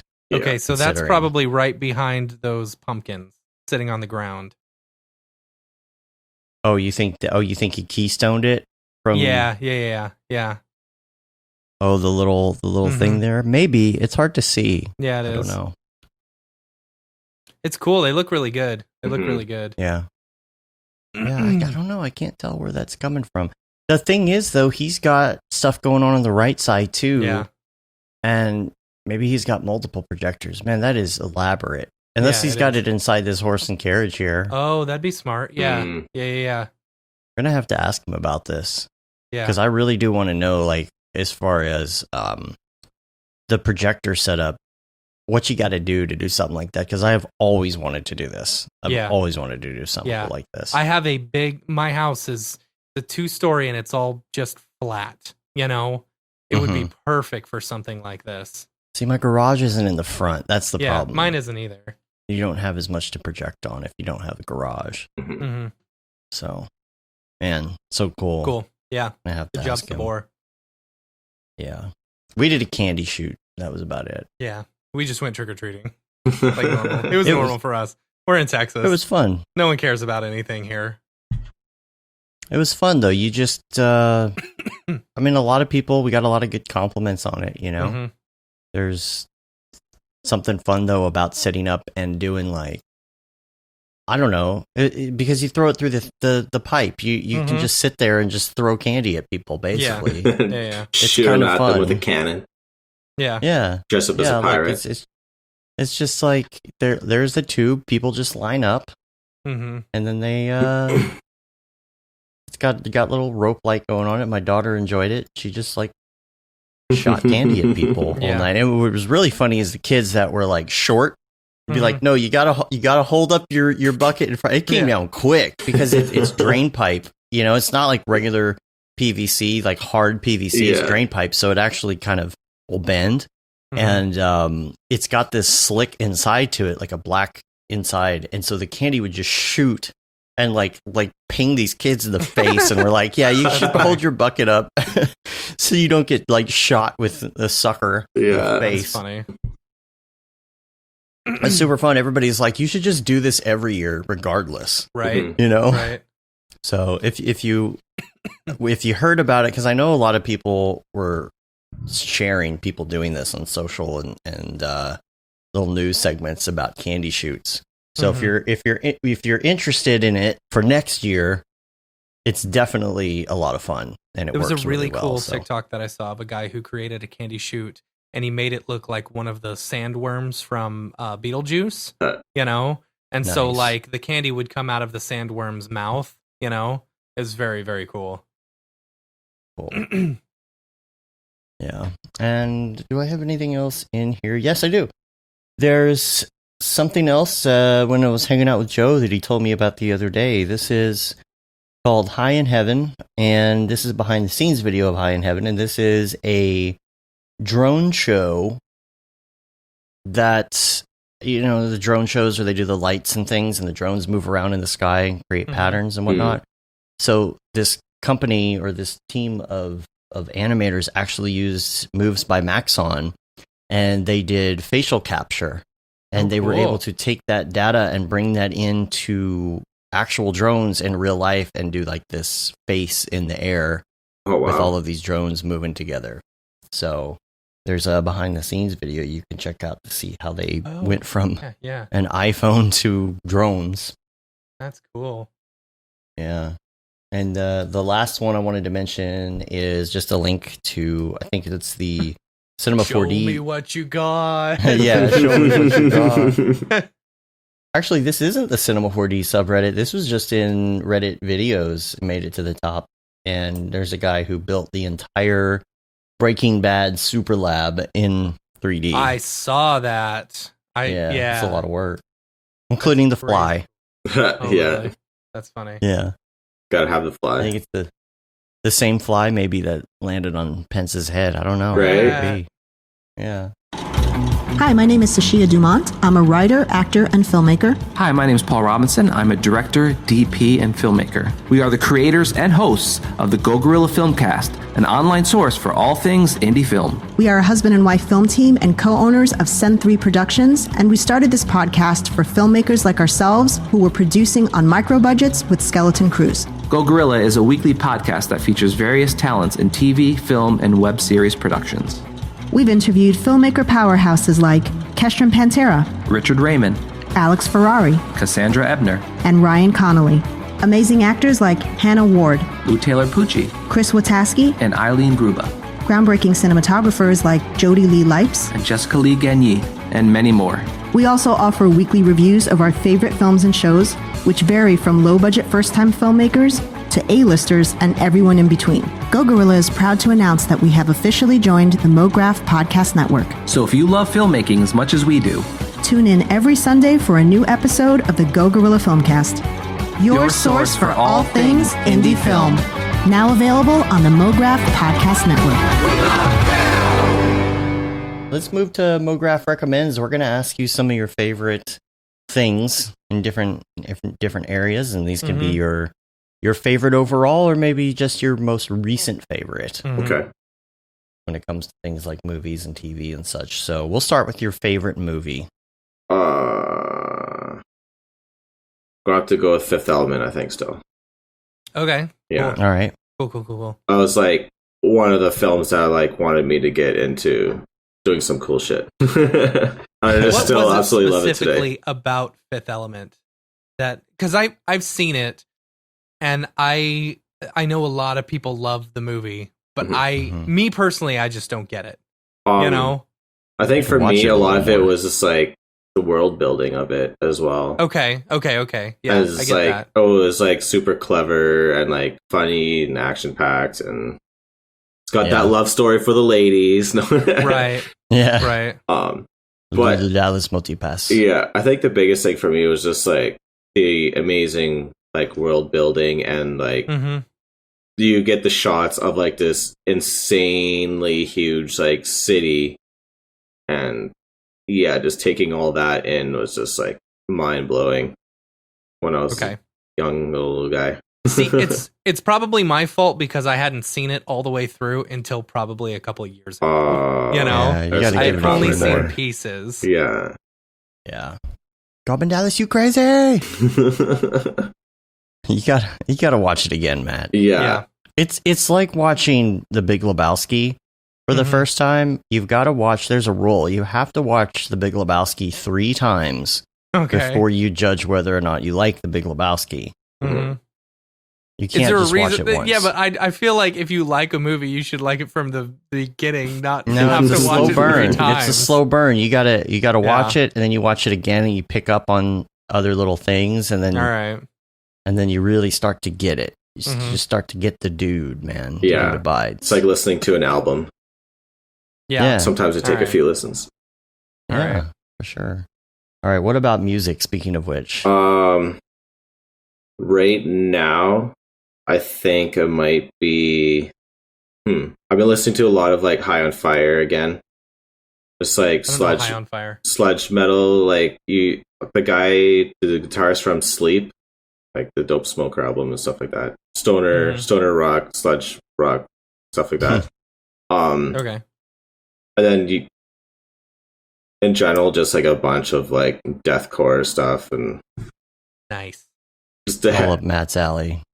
Yeah, just like the heaviest crap I could find. Gojira. Do you listen to that while you're working as well, or is that different? Yeah, that's funny. Yeah, gets you in the zone. Yeah, I don't know why. Yeah. Yeah, just like stuff like To the Grave or like Slaughter to Prevail and like Cattle Decapitation and stuff like that. Gojira. And then sometimes like I'll go on weird stints where I was like started listening to like weird experimental like jazz albums from like the 70s. All right. Just like random stuff like that. What about what's his name? Al Jarreau then? I'm not sure if I know that name. No, Al Jarreau.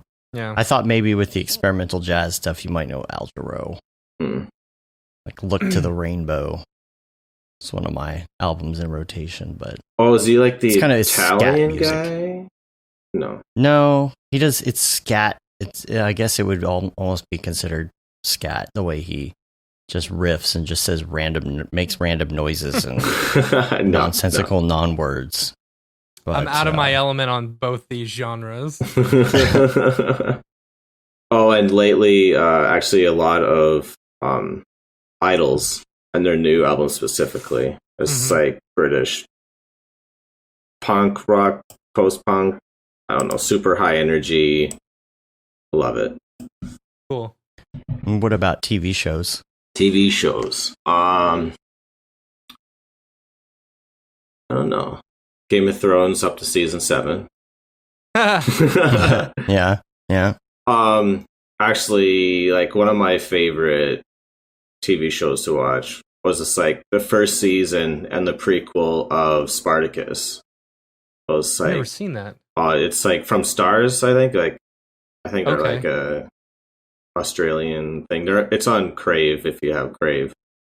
Okay. But yeah, no, like the first season before like the main character passed away and they got like a replacement character. Spoilers. I mean, that does mean Yeah. But yeah, no, it was just like such a fun series to watch. Mm-hmm. On that, it's like, yeah, Breaking Bad, really enjoyed that. Never got into Better Call Saul though. Really? Really? Yeah, I don't know why. It was just like my girlfriend and I just like weren't in it at the time.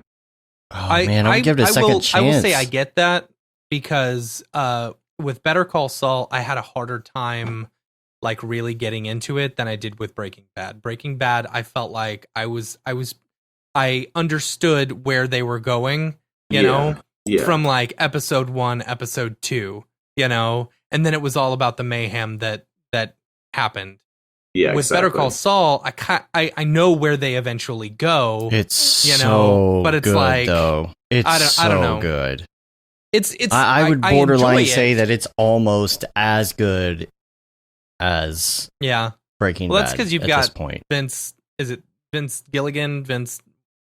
Yeah. Gilead, Vince, whatever. Yeah. Yeah. He. I mean, he's an excellent writer. You know. Yeah, I don't it's so good. Mhm. know. Yeah. All right. Yeah, and just watching some cool like horror series. Like was like The Outsider, which is like that Stephen King sort of adaptation, and was it Haunting of Hill House was really good. Mm-hmm. The new one from that guy, like the Bly Manor, that one was pretty good. It wasn't as near as good as Haunting of Hill House though. Yeah. Oh, and Kevin says that Breaking Bad is one of his favorites, and The Wire is also worth watching. Never watched The Wire. It's our weekly Breaking Bad and The Wire from Kevin. I should watch The Wire. Yeah. At this point, dude, There's so we much should do about a streamathon of watching The Wire There you while go. we're working. There you go. that's a lot of seasons, isn't it? How many seasons do they have? I don't know. I don't think there's a lot. I just think they're long episodes. Yeah, they're in standard def. Ugh. Yeah. Oh, there's 6 seasons. Or 7, Okay. something like that. HBO length. Yeah. Yeah. Yeah. 60 minutes. And do you listen to podcasts? 5 seasons. Sorry. 5 seasons. Sometimes if there's like an interesting Joe Rogan or something like that. Yeah. I actually been watching quite a bit of like offline TV, and they're like podcasts. It's like a random group of young kids that live in a house. And it's like, yeah, a lot of them play like League of Legends and stuff like that, and they'll just like do random podcasts or whatever. Like I think like like Scar, Pokimane, and Disguised Toast and stuff like that. That's cool. I don't know, random entertainment. Right. Yeah. Yeah. I'm the same way when it comes to Joe Rogan and things like that. It's like I just watch the ones when, you know, Elon Musk shows up or when he talks about Beeple. Yeah. Yeah. Or it's like there's a cool one with like Rob Zombie, or like the Black Keys was a really interesting one, hearing some of their stories. Or like the conspiracy theory ones and stuff like that, with like the one US pilot guy. That one was like interesting. Which one is that? Sully? I forget his name. The guy was flying, one of the guys who was flying the aircrafts that spotted that UFO like off the coast or whatever. Yeah. Yeah. Yeah, I love that shit. Oh, really? I would love to hear that one, because that was, I mean, that's not even conspiracy theory. I mean, that's a straight up video from the government. They're like, we don't know what this is. I don't love Joe Rogan. Like I hate that he gives bad people a forum for them to spout their nonsense. You know? Well, I mean, do you really think he puts that much conspiracy theory out there? Alex Jones? He's had him on the show a couple of times. Oh, because of Alex Jones. Yeah. Is that why? I mean, Okay. you shouldn't give wackos a platform to, Yeah, about Alex their Jones nonsense. is one thing. Yeah. But I love like hearing from flat earthers and things because like Yeah. I Not love me. No. conspiracy theory stuff and No. I just love to hear why people think the earth is flat. Yes, and but stuff. at one point, something's going to hit you. And it's going to be ingrained in your brain, and you're going to be like, you know what? You're right. make The a earth good is point. flat. Yeah, The wait a Earth minute. may be flat, Kind of makes you think, right? Oh my gosh, no, I'm not worried about that. Yeah. I like the archaeological guys and like the historian guys that he brings on sometimes. Mm-hmm. Yeah. Now, this is a difficult one, and besides render engines, what is your favorite plugin? Mm-hmm. Plug it. Let's see. I would whip up the old plugin, Yeah, your go-to. I don't know. I don't use many plugins. It's more It's good. just hopping into like Speed Tree or like World That'd Creator probably and be a stuff like good that. one. B-Tree's a plugin, right? All right, there you Yeah. go. Speed Tree. There you go. Yeah, Yeah. there you go. If you need a plugin, the Mega Scans bridge. Yeah. Yeah. Um, And when you're listening to your podcasts and things, what kind of headphones do you use? these. Like the HyperX something. I don't know. I used to What have brand is that? or what is it? Like the Hypers? I don't know. You can see like the Oh, okay. HyperX, I yeah. recognize that. Yeah. I think like a lot of gamers use like the actual good versions of these. These were just like a $40 random thing that I had used for at home. In the office, I had a good set of like the studio Audiotronics, like AT50s or whatever they are. Mhm. But Mhm. they crapped out, and like the padding and stuff was like falling apart and it's becoming uncomfortable, Yeah. and I just haven't replaced them yet. That's what sucks when you have a good pair of headphones, but the pads start falling apart. Yeah, Mhm. it's like, what do you do at that point? Do you like go like arts and crafts mode on it and like Get Yeah. some felt and Yeah. cut a couple. Yeah. What about your favorite go-to app, your muscle memory app on your phone? Oh, Reddit, easy. Yeah. Reddit? Nice. Okay. Yeah. Good. Yeah. Nice. Good. What are some of your favorite subreddits? Yeah. I love looking at a good like choosing beggar or something like that. Yeah. Yeah. Choosing Or it's Beggars like- is good. Yeah, Yeah. scroll through like the Rocket League Reddit, see if there's like any Okay. new random thing happening that I'm not aware of, because that's like one of my favorite games, is just playing Rocket Oh, so League in y'all my spare need to time. play. Yeah. I Yeah. love Rocket League. Oh my god, it's so fun. The one that they released last month, and I think it was just temporary, where you'd hit the ball and then it would shoot right towards the goal, Heat no matter Seeker? where you hit it.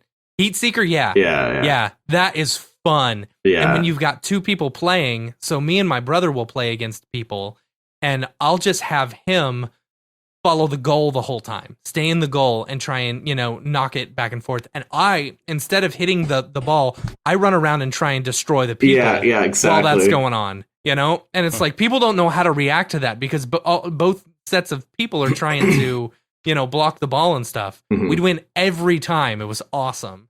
Yeah, it used to be like 3v3, and so you just have like 2 back or 2 forward and just start ramming people and causing Yeah. mayhem. Yeah, it's fun. It's Yeah. really fun. Yeah. What It's was a the fun question? game. Oh, plugins. Or no, yeah. it wasn't plugins. Oh, Oh, yeah, well, favorite yeah. subreddits. Yeah, subreddits. Yeah. Yeah, I don't know, just like random, like all the imaginary like landscapes or like Mm-hmm. mindscapes or like all those cool ones to see get some inspiration, like Yeah.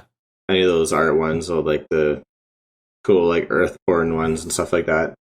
Mm-hmm. /r/ don't put your in there. Yeah. Yeah, most of the time I'm just like scrolling through RL, seeing what random thing Trump did, or like some cool news on my phone. I swipe to the right and I get the news. Then I just get angry and I get so angry, and then I swipe to I swipe left and I'm like, okay, cool. Now we're back in regular Reddit. Renders. You know? Yeah. I had to filter out a lot of subreddits from the front page. Just like a lot of like bullshit stuff, and then it's like a lot of stuff I don't care at all about, like the FIFA or like the football stuff that's always at the top. I was like, I'm not interested in that in the slightest. All right, here's the hard one. Here's the tough one. Uh-oh. This is favorite life hack, and I'll give you our usual example from Mitch Myers. You turn the toaster on its side to make some bomb-ass grilled cheese. Do you have a life hack? And it doesn't have to be like that. It could be something about work. It could be anything, really. I don't know. It could be in productivity. It could be in day-to-day. It could be something about meditative state, clearing your mind. If anyone's got a life hack for that, let me know. Holy. Yeah. Yeah. Half of our life hacks are about just meditating. Yeah. A lot of people actually say that's their life hack is meditation, interestingly enough. Yeah. Do you have anything you do? I don't know. Maybe my life hack for right now is how my camera is set up, because I'm using my phone and I cut a hole in a Ziploc bag and taped the Ziploc bag to my monitors for a webcam. I wouldn't have even known. I wouldn't have even known. It works pretty well. Yeah, I show you guys, but I can't really show you. You're right. That's funny. Unless you have a mirror. Yeah. Hold up a giant mirror. I don't have one. Or all right. Cool. There we go. Cool. I think that's about it. Yeah. Calder, thanks for being on the show. Yeah, thanks for having me, guys. Great work, man. It's cool to talk to you about like the studio stuff, because I like, I mean, the shows that you were a part of, those are a part of my life because I have 2 children, and it's like, it's nice because I'm always wondering about that stuff, and it's nice to be able to talk to someone who has experience in that. Mm-hmm. And I find them, and you got great work. You got killer work. I find I'm like one of like the random people that sort of shifted into like a bit of like the dailies, Octane, like Cinema 40 stuff that came from that sort of background.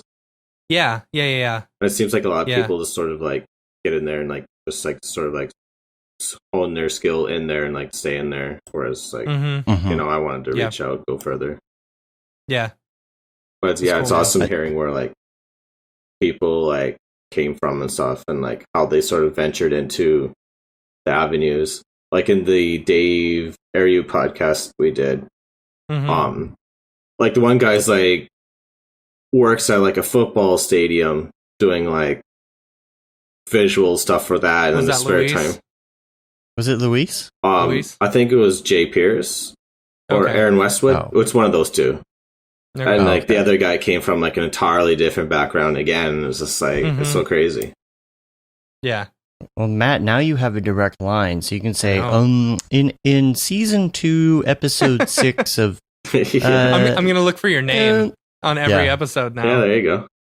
I noticed that the character in the background. See, kid, I know this guy. I know this guy. I know him. I know him. It's all just bragging rights for me. That's why we have people on the show, Right. I know that dude. So if people want to find you online, what do they need to look up? Calder Moore or Refried Spinach, basically, on any of the platforms. Is there a story behind that? So playing like, what was it, like Reign of Chaos, like Warcraft Reign of Chaos, Frozen Throne. I needed an online name, and I was done using like it was like Red Toad or something before like that. I was done with that. I wanted to make a new one, and my brother's friend was like, "Oh, you should do like refried beans," and then I was like, no, I don't want to do refried beans. And then somehow like spinach got like mixed in there with like the random nonsense conversation little kids have. And yeah, I just kind of used it ever since. I like it. I saw the name and I'm like, I wonder if it's just like something you had for a while, because what will happen is like a lot of people are like, oh, I got to come up with my brand, my online persona, and they come up with a name. But some people get popular just under some account that they already have, and they're kind of stuck with that name. It's and like their first AOL name that they gave you. Like me. Yeah. And it's like, oh, yeah, I love your art. You're Butt Punch 69. It's like, what? It's like, yeah, I know. But, I got 100,000 followers on it. Can't really move it now. Can't change it now. Yeah, it's funny playing Rocket League. Like, every third match or so, someone will chat, like, have you ever, like, tried refried spinach? Like, how does that taste like? Like, what is that? It's just like, I don't know. That's funny. I'm going to add you on Rocket League. Yeah, definitely. Yeah, so add refried spinach and Butt Punch 69. Yeah. There's probably is a Butt Punch 69. That's the I'm not going to Google it. I'll tell you that much. No. Yeah, that's true. But yeah, I'm on search on ArtStation, Behance. You can randomly message me on like Facebook or Instagram, YouTube. Cool. I think that's all of it. Oh, Gumroad. Awesome. Well, we're gonna get out of here. We appreciate you being on. We'll yeah, man. Thanks for having me again. You can rate us on iTunes, leave a review. You can also subscribe on your podcatcher of choice. It really helps get our ratings up. And Tony is saying, please make Butt Punch 69 shirts. Oh gosh. And you can also subscribe to our newsletter. Got a newsletter. It'll probably come out this week. It's on my list. It's on my calendar for a 3-hour block, because I know it doesn't take 1 hour now. So look for that. You can say you've been there, done that, got the t-shirt with the Mograph logo tee, the Paul Babb Feel the Bab 2020 shirt. All the profits from that go to Doctors Without Borders, the Render Things t-shirt, hoodie, and long sleeve tee.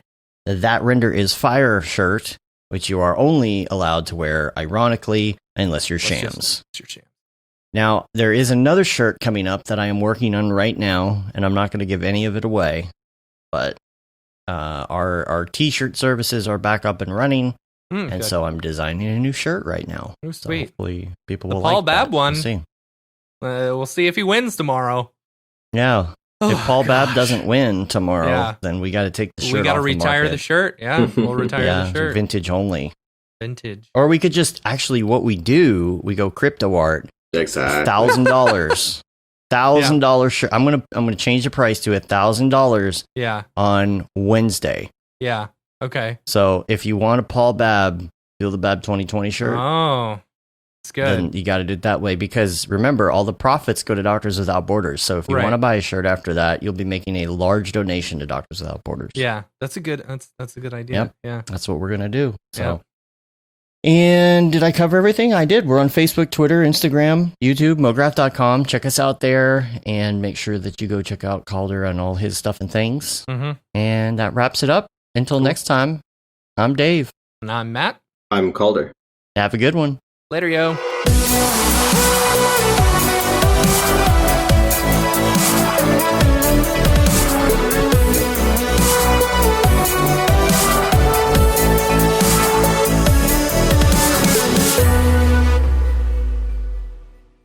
Pretty good, I guess. Mograph.com, an online resource for motion graphic artists. Start your week with the Mograph podcast. Industry news, interviews with your favorite artists, and terrible humor. Watch live shows and interviews from Mograph events like NAB, SIGGRAPH, Half-Res, and local meetups. Our Mograph Talks feature live demos and motivation from artists all around the world. Sometimes you gotta make stuff that you're not gonna put on your reel, and I'm not here to judge. What if Rick and Morty show up for the countdown at midnight? That's where I peaked in life, in my career. We gotta stop this thing, Rick! It's gonna kill us all! Hear from the people that create your software, design your render engines, and artists that are changing the face of modern motion graphics. You get that render done. Yeah, you better frame what? Mograph tutorials and online classes will teach you about Cinema 4D, After Effects, as well as other popular software and render engines. Throw in the HDR Studio, take the render settings, pick the HDR, put in a reflection, and gorgeous. Branch into new software. Learn time-saving tips, techniques, workflows, and lessons that'll keep you up to date in the world of motion design. Oh, brother, those are some of my favorite elves. I love projects that scare me. When our art director comes to us and asks for something that I had never done before, man, it gets me pumped. Join the conversation in our live sessions. Check out our plugins, or join the hundreds of daily active users in our Slack channel for technical help, advice, contests, or just to joke around. Real nice banana. Ah, that's so funny. All right. I'm going to live forever. Subscribe today and get the latest updates on our YouTube and other social media channels. Take all your dreams and just do it! We don't care how you get here, folks. Just get here. Subscribe to Mograph.com.